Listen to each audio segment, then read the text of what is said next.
तरक्की दख्तन बच्चों गुती द कलम पर हवाला करो दख्तन बच्चों गुती द कलम पर हवाला करो रावल पश्तूना नूर पजार की तरक्की। यहाँ पे फर्स्ट ईयर मैंने फर्स्ट पोजीशन दी और सेकंड ईयर में मैंने सेकंड पोजीशन दी। वो दिन दूर नहीं होगा तो आप बच्चों में से डॉक्टर भी होंगे, आप बच्चों में से सियासतदान भी होंगे, आप बच्चों में से वकील भी होंगे, आप ही बच्चों में से इंजीनियर्स भी होंगे। अफगानिस्तान से अक्सर अफगानिस्तान से ताल्लुक लोग अगस्तर की तास ते पलार दी चितास पे वर्ज़ई अवल ते बहुत खिदमत करी बाद महाजरत शबी उरस पे उरस खाना खत्मी। बिस्मिल्लाहिर्रहमानिर्रहीम। सबसे पहले तो मैं तमाम उस्ताद इकराम और तमाम वालिदैन और प्यारे बच्चों को अस्सलाम वालेकुम। मैं अपनी बातें शुरू करने से पहले सारे बच्चों को और स्पेशल इनके वालिदैन को एडवांस में मुबारकबाद देना चाहता हूँ और उन बच्चों को जो पोजीशन नहीं लेते उनको भी ये कहना चाहता हूँ कि आप बिल्कुल दिल बर्दाश्ता ना हुए बल्कि कोशिश करें कि आप आइंदा साल उन बच्चों से आगे हो जाए जो आज पोजीशन लेंगे। मैं अपने बारे में थोड़ा सा बताना चाहूँगा। कुछ वालिदैन जो सामने बैठे हैं परसों स्पीकर वो तो मुझे जानते ही हैं, लेकिन आप गेस्ट जो आई हैं वालिदैन नीचे बैठी हैं उनको मैं थोड़ा सा अपना लाइफ के बारे में बताऊंगा कि मैंने प्राइमरी स्कूल यहाँ से पढ़ा है जहाँ पे आप सब बैठे हैं इस इलाके से। तब ये स्कूल नहीं था, काश उस वक्त ऐसा स्कूल होता जैसे आप यहाँ पे मौजूद है, आप पढ़ रहे हैं, कितना उस्ताद कराम कितनी टीचर्स आप यहाँ पे पढ़ा रही हैं, तब इतनी सहूलियात नहीं थी। मैंने प्राइमरी यहाँ से पढ़ा, फिर उसके बाद मिडल के लिए, चूँकि यहाँ पे मिडल उस वक्त नहीं था, मिडल किया गोला रेलवे स्टेशन पैदल जाया करता था, पैदल वहाँ से मिडल किया। फिर उसके बाद चूँकि वहाँ पर मैट्रिक नहीं था, मैंने गोला हाई स्कूल में एडमिशन लिया। मैट्रिक वहाँ से कंप्लीट करने के बाद चूँकि वहाँ पे FSC नहीं था, फिर मैं G94 MCB कॉलेज में मैंने एडमिशन लिया। वहाँ पे फर्स्ट ईयर मैंने फर्स्ट पोजीशन दी और सेकंड ईयर में मैंने सेकंड पोजीशन दी। यहाँ से गया हुआ लड़का हूँ। उसके बाद मैंने स्ट्रगल ख़त्म नहीं की। मैंने चूँकि मेरे वालिद मरहूम का जिनका 7 साल हुआ है कि वो फोत हुए, उनका ये एक विश थी कि मैं काश डॉक्टर बनूं। तो बचपन में वो हमें मोटिवेट करता था कि आप डॉक्टर बनेंगे, आप डॉक्टर बनेंगे। मेरा बड़ा भाई भी है, उनको भी यही कहते थे कि आप डॉक्टर बनेंगे। लेकिन एक कोशिश थी, ये लग नहीं रहा था कि ऐसे इलाके में जहाँ हम रह रहे हैं हम डॉक्टर बन पाएंगे। एक कोशिश थी, कोशिश करता गया, रास्ते बनते गए। FSC के बाद 1 साल का गैप आया, चूँकि मेडिकल करना बहुत मुश्किल होता है,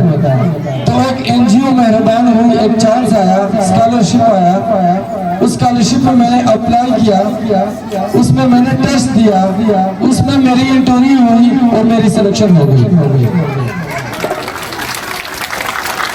इस्लामाबाद का सबसे बड़ा hospital PIMS Pakistan institute of medical science में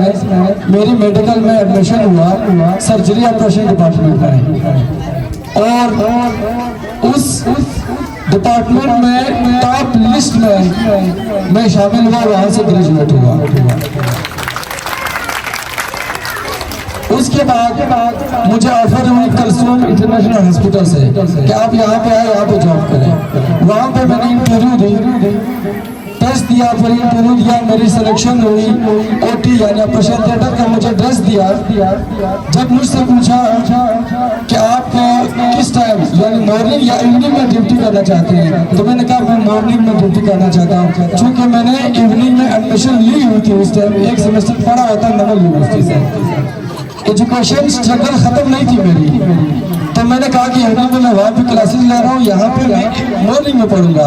तो उन्होंने कहा कि हमें फुल टाइम बच्चा चाहिए जो फुल टाइम यहाँ पे हमें टाइम दे सके। तो मैंने सॉरी कहा, मैंने कहा नहीं, मैं अपनी एजुकेशन को स्टॉप नहीं कर सकता, और मैंने अपनी एजुकेशन को कंटिन्यू रखा। 2 महीने हुए हैं, ये मैं 2019 की बात कर रहा हूँ। 2020, 21, 22, 23 और अब 24, 2 महीने हुए हैं कि मेरी मास्टर की डिग्री नमल यूनिवर्सिटी यानी national university of modern languages से कंप्लीट हुई, डिपार्टमेंट ऑफ IR में, इंटरनेशनल रिलेशंस में, जिसको सादा अल्फाज में सियासत कहा जाता है। मेडिकल को पढ़ के मैंने सियासत में मास्टर की डिग्री कंप्लीट की। मैं कहाँ से हूँ, कहाँ से मैंने प्राइमरी पढ़ी, यहाँ से जहाँ पे आप बैठे हैं, और इतने सहूलियात नहीं थे। तो वो दिन दूर नहीं होगा कि आप बच्चों में से डॉक्टर भी होंगे, आप बच्चों में से सियासतदान भी होंगे, आप बच्चों में से वकील भी होंगे, आप ही बच्चों में से इंजीनियर्स भी होंगे। मैं कुछ बातें पश्तो में कहना चाहूँगा, क्योंकि मेजोरिटी यहाँ पे पश्तो कम्युनिटी की है। आपकी इजाजत है, इजाजत है मेरा मना रहा ज़बरदस्त मंडी मिसाल बखबर सफर को वाज़े वक्त तलम अफगानिस्तान और आपको थोड़ी बहुत समझ आ गई होगी आपको भी। अफगानिस्तान तलना यो ज़काल वफ़ी अल्ती यो टेस्ट काबल की अगर अपारा टेस्ट मिलाल के बर्त वापस रवाना मगर अफगानिस्तान सरतालुक मेरी अक्सर मशरा नास्ती वो तो दज़ोना मांगी जो मैं परनार रवाना दग़ज़नी अलाकी दरावर से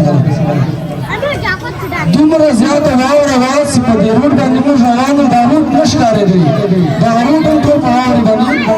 लड़ने लगे नौमाद ड्राइवर तो वो माल तो चीज़ तक मौका पैदा सी हुई देखा वो तो राज़ मोटर लगा समा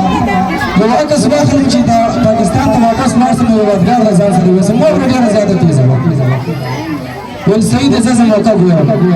तस बदलाव की गोर मां ची ज़नाना नास्ती वो माशूम और सलामी तो दिवार की दिल कलन समर कलन तीन कलन माशूम और सलामी زتا عجب سمرت جدا وورا وورا زتا سړی یو د کده پر نسک شنه ستله ودا زنانه ودا ماشوم ولې ناست خو خیر ما چا ته انتظار کوي سینش مخکې ولاړو چې بیا زنانه ناست ده بیا ماشوم سره وي خو دلته موټروان موټر ودروي 10 روپۍ شو روپۍ ورته ورکړي نو زه پوه شوم سدا په دې وایو کې سوال ته ناست دي سوال کوي نو باور په خدای وکړي چې دومره په جذباتو کې رالم چې دا خپل جذبات کنټرولول زما لپاره ډېر زیات مشکل شو نو خیر ما هم دغه زنانو ته خپل د واس مطابق باندې کومک کوي خو به هر حال هغه جذبات مې دې حد ته ورسېدله چې آخر د سترګو د مې اوښکې روانې شوې ډېر بېکاره شوم نو دې ډګروره څخه پوښتنه وکړه چې دومره ژاړې ولې چل څه دی ما وویل چې موږ هلته پاکستان کې ناخبره یو هلته پاکستان کې ژوند کوو سترګې مو پناه کړي دي دلته زموږ وطن افغانستان پر کوم حال دی دلته زموږ مندې او خوندې پر کوم حال باندې ناسته دي نو ده راته یوه خبره وکړه او هغې خبرې زه نن مجبور کړی یم چې تر اوسه پورې دغه د تعلیم دغه سلسله ما نه ده ودرولې هغه راته وویل چې ځوانه ته ژاړه به خپل اوښکې پاکې کړه دغه تاسې مهاجر چې په پاکستان کې اوسېږي دا مهاجر به راځي او د دې مندې خوندې پورونه به ورپسې کوي په کور کې وکښنوي عزت به ورته ورکوي دا افغانستان به داسې جوړوي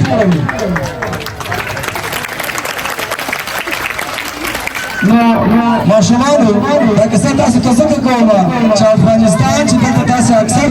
د افغانستان سره تعلق لري هغه سترګې تاسو ته په لار دي چې تاسو به ورځئ او هلته به هغوی ته خدمت کوئ دا د مهاجرت شپې ورځې به یوه ورځ خامخا ختمېږي تاسو ته دا معلومه وي ستاسو دلته والدین ناست دي د هغوی سره به دې خلاصېږي چې دا ورځ انشاءالله یوه ورځ ختمېږي